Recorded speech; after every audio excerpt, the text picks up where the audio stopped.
Olá, boa noite, seja muito bem-vindo ao ND, que hoje vai falar sobre um assunto muito importante, mudanças que pesam no bolso. O ano de 2021 mal começou e já se fala em aumento de tarifas, impostos, medicamentos. E sobre esse assunto a gente conversa hoje, então, com o Dr. Fabrício Pozzocco, advogado. Tudo bem, doutor? Seja muito bem-vindo ao ND, como vai? Boa noite, Roberta. Eu quem agradeço a oportunidade de estar aqui para conversar com você e com todos os nossos telespectadores. Vamos entender esse assunto que é um pouco doído. A gente está começando o ano já falando de aumento. Já, o bolso dói mesmo, né? Logo no começo do ano, assim, realmente, algumas coisinhas são complicadas, mas é sempre importante a gente estar conseguindo explicar isso para as pessoas poderem tomar a melhor decisão na hora de ver aquilo que elas vão fazer. Então vamos começar, doutor, falando sobre a questão dos planos de saúde. A gente está passando, na verdade, né, por uma pandemia. Ela não acabou, muita gente utilizando o plano de saúde. Quem não perdeu emprego e teve que migrar para o setor público, para a rede pública, ainda tem o seu plano de saúde, muitos exames, muitas idas aos médicos, e se fala agora nesse aumento dos planos de saúde. É possível que nesse ano os planos de saúde tenham 2 reajustes? É verdade. A gente precisa entender como é que funciona essa questão de reajuste de plano de saúde, porque existem 2 categorias de plano que são diferentes e os reajustes também acabam sendo diferentes. Quando nós falamos de planos familiares, são esses planos que a gente chama de planos particulares, vamos colocar dessa forma. Esses planos, na verdade, são aqueles que são reajustados pela ANS. Então, nesse caso em especial, existe um reajuste específico que a ANS acaba promovendo ao longo das temporadas. Esse reajuste, mais ou menos hoje para o ano de 2021, está girando em torno de 8,63%, alguma coisa nesse sentido, que foi divulgado pela ANS recentemente. O que estava previsto, já Exatamente. Não tem nenhuma novidade em Exatamente, até aqui sem problema nenhum. A gente lembra que por conta da pandemia, houve a suspensão de reajustes dos aniversários de plano de setembro até especificamente dezembro, e, portanto, por conta dessa situação específica, é que se fala nesse pseudo-reajuste, 2 reajustes, né? Porque a gente teria os planos que fazem aniversário até esse momento, e depois, a partir de maio de 2021, onde existiria o reajuste comum. Então, a gente tem um reajuste que ficou represado no ano de 2020 e temos esse novo de 2021, mas até então, dentro desses 8,63%, tudo mais ou menos como está realizando o script da regra da ANS. O problema principal não é esses planos de saúde familiares, são os planos de saúde que a gente chama de planos de saúde de adesão coletiva. Aí está o grande problema. Porque esses planos de saúde de adesão coletiva, que é o que acontece geralmente com planos de associações, planos de sindicatos, planos, na verdade, que as pessoas jurídicas contratam em relação aos seus funcionários. Nesse caso específico, a ANS não participa da composição do preço. Aí o que vale são as regras de mercado. E essa situação de regras de mercado é extremamente complicado, porque o reajuste nesse caso é livre. Então a operadora de plano de saúde, de acordo com o que ela entende dessas regras de mercado, ela vai acabar fazendo o reajuste. E a ANS não participa porque não seria agência reguladora. Exatamente, nesse sentido. Exatamente, porque a ANS só regula os planos de saúde individuais e não esses coletivos. E a partir do momento que a gente tem essa questão dos planos de saúde coletivo, é onde começa a residir o problema. Porque dependendo da sua faixa etária, dependendo daquilo que o seu plano traz de informação ou que disponibiliza a você, o usuário, consumidor, isso pode ter um disparo de um gatilho muito alto. Então é aí que começa a residir todo esse problema. Quando isso vem acontecer, é importante que o consumidor que se veja numa situação como essa procure rapidamente um advogado de sua confiança, procure o PROCON da sua cidade, a OAB da sua cidade, para que possa o profissional fazer um estudo específico em relação a isso, para ver se realmente essa situação está dentro daquilo que é o razoável ou, se não, mover uma ação judicial, para poder o judiciário acabar intervindo numa situação como essa e regulamentando esse aumento de maneira efetiva. Esse é um ponto importante, então, doutor. Quando a gente fala desse plano individual, familiar, a ANS é a agência reguladora. Isso. Né? Quando a gente fala de um empresarial, não existe, então, uma agência reguladora. Não existe. É um contrato tete a tete. Exatamente, é a questão de mercado. Cada empresa é um caso. Então, por exemplo, vamos supor que você tem um contrato pessoa jurídica, uma empresa X, que tem até tantas vidas, né, que a gente fala, Sim. até 29 vidas, que é um limite específico. Então a gente diz que mais ou menos nessa situação, imagina que as pessoas usaram muito o plano de saúde, né? Essas vidas usaram muito o plano de saúde. O aumento vai ser exponencial, porque as pessoas usaram muito esse plano de saúde, então está dando, aspas, prejuízo para a operadora, então a operadora vai ter que fazer um reajuste que na cabeça dela é um reajuste maior. Só que, infelizmente, aí acaba acontecendo. As pessoas não respeitam nenhum índice, vamos colocar assim, inflacionário. As pessoas, no caso as operadoras, calculam essas perdas de uma maneira aí que acreditam, né, que estão fazendo um equilíbrio contratual em termos de valores e acabam impondo à parte mais fraca, que é na verdade o consumidor, um valor muito alto, um valor muito grande. E é aí que a gente tem que tomar um pouquinho de cuidado. Porque se essa situação não for resolvida a contento, lembrando que sempre, antes de ingressar no judiciário, é sempre importante uma conversa para tentar adaptar essa situação, conversar um pouquinho. Olha, você quer tanto de aumento, mas esse valor está muito alto, vamos tentar compor aqui um reajuste menor. Se a gente consegue fazer uma situação como essa, muito bem. Se não, a gente vai ter que acabar judicializando a questão para que o judiciário possa resolver essa situação. Ou seja, a gente vai ter um aumento, então, muito maior que a inflação e num cenário onde as pessoas estão perdendo os seus empregos, a sua renda. Isso vai aumentar muito mais o setor público. Exatamente. É muito comum, inclusive, acontecer, Roberta, das pessoas não estarem renovando o plano de saúde porque não conseguem. Natural, né? Então, eu não consigo renovar. Eu vou migrar para um outro plano. Isso é muito comum acontecer nesse período agora. O que as pessoas precisam lembrar é ter também um pouquinho de tirocínio, lembrar um pouquinho como devem fazer essa migração. Por quê? Porque às vezes eu troco o meu plano X por um plano Y. Só que quando eu troco esse plano Y, eu estou pagando um valor mais barato, é verdade. Mas lembrando que eu estou contratando a mesma categoria de plano, ou seja, amanhã o reajuste vai explodir novamente, né? Então a pessoa precisa entender a forma de fazer a migração, entender especificamente o contrato, conversar com o corretor que está aí efetivamente prestando esses serviços para poder trazer os planos à pessoa jurídica, conversar com tudo isso para poder entender bem aquilo que está fazendo e não ser seduzido, né, por algumas conversas ou algumas situações que infelizmente acabam não dando certo, né? Então o consumidor precisa estar atento a essa situação a fim de que não exista problemas, porque depois, quando ele for utilizar o plano, a conta pode ser maior. A gente vai para um rápido intervalo e na sequência a gente continua a falar sobre as mudanças que pesam no bolso agora, no início do ano de 2021. Não sai daí, é um minutinho. Eu volto já já.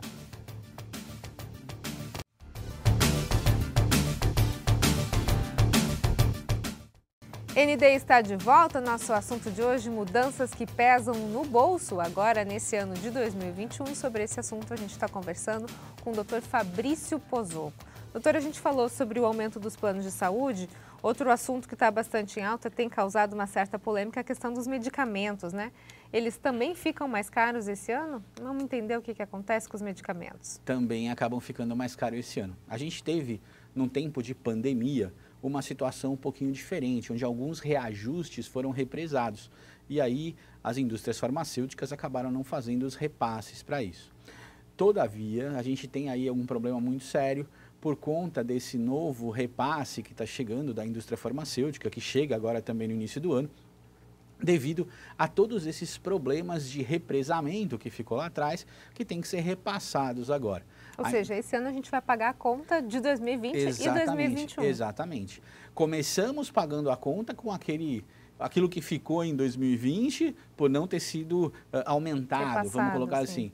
E agora, em 2021, vai vir efetivamente a soma de tudo isso, né? A gente sabe que o valor médio da inflação de IPCA ficou entre 3,43 para alguns, 4,20 para outros, né? Dependendo da fórmula que se faz aí o cálculo, o fechamento e tal, o dia, aquela história toda. Mas os aumentos estão vindo em valores superiores a isso.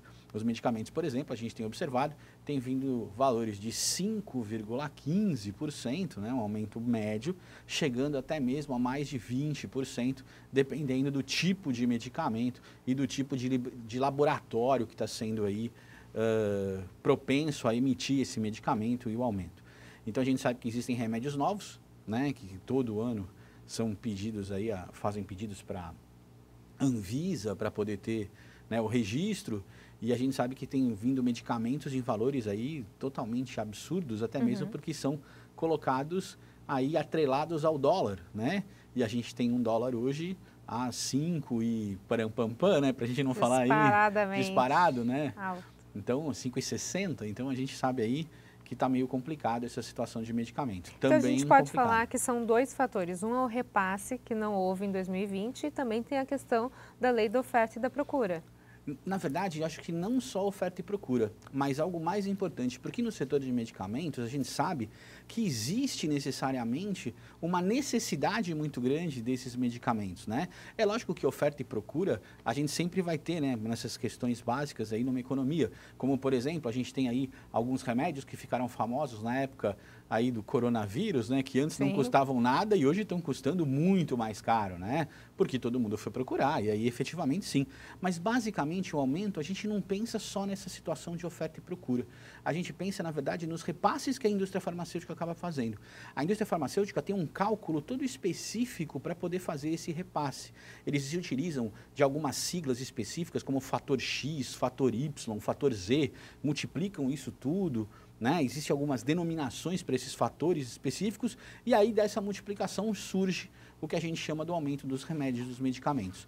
Some-se a isso, inclusive, os benefícios, né, do governo estadual, que aumentou o ICMS e depois acabou tirando o ICMS quando percebeu, né? Não vamos dar esse aumento, peraí, vamos ver diferente. Então, senão, o aumento ia ser muito pior.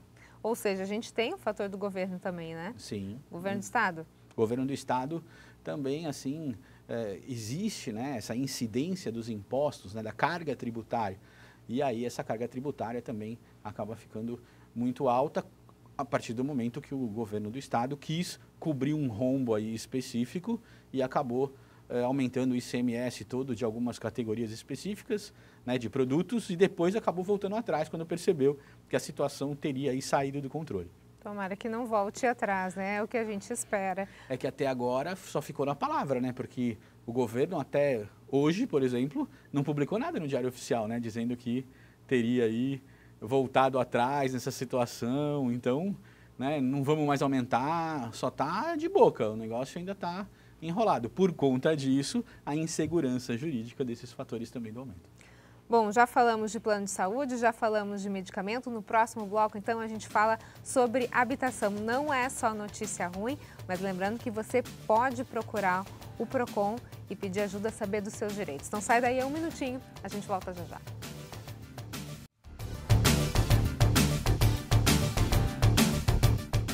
ND está de volta. Nosso assunto de hoje, mudanças que pesam no bolso. E sobre isso a gente está conversando com o Dr. Fabrício Pozzocco.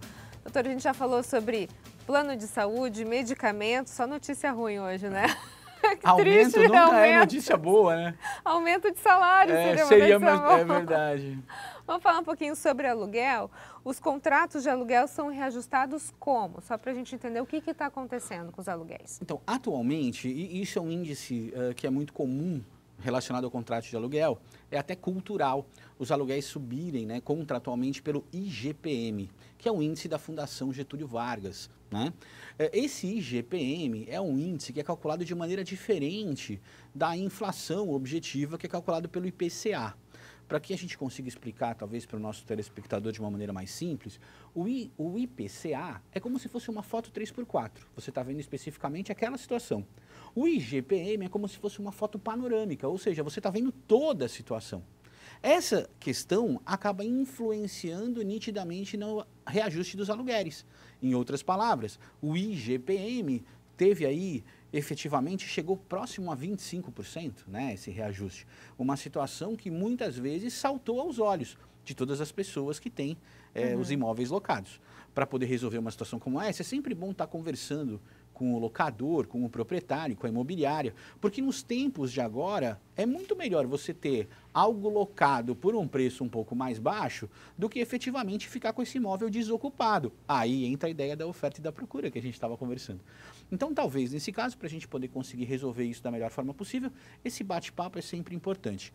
Caso uma situação como essa não venha acontecer, é importante procurar o PROCON, procurar um advogado da sua confiança, a OAB da sua cidade, para que você possa conversar sobre isso e efetivamente judicializar o caso, se assim for necessário. Nós sabemos que os contratos têm que ser respeitados, porém, alguns abusos como esse não podem, num momento como o qual nós estamos vivendo, com problemas aí da pandemia e a própria questão da habitação, ter gente aí com problemas de ser colocado para fora do seu imóvel, da sua casa, por conta de situações como essa. Por isso, então, que vale realmente uma boa conversa e aí a gente espera que haja o bom senso de ambas as partes, né, doutor? Sim. Agora, nesse quesito ainda de aluguel, dá para a gente mudar o índice previsto em contrato? Um contrato que tenha o IGPM? Sim. Se nós conversarmos e nós aceitarmos essa mudança, não existe problema nenhum.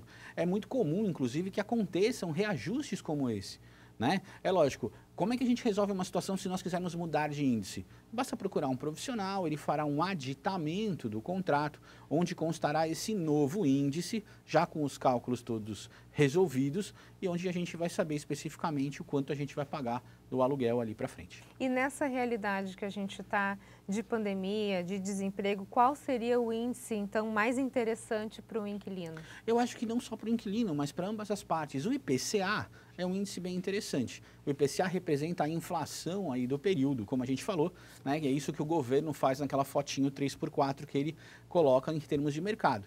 Então, eu acho que o IPCA seria um valor interessante. A gente está falando aí alguma coisa em torno de 3,63% a 4,5%, dependendo daquilo que a gente for colocar nessa fotinho, vamos dizer assim.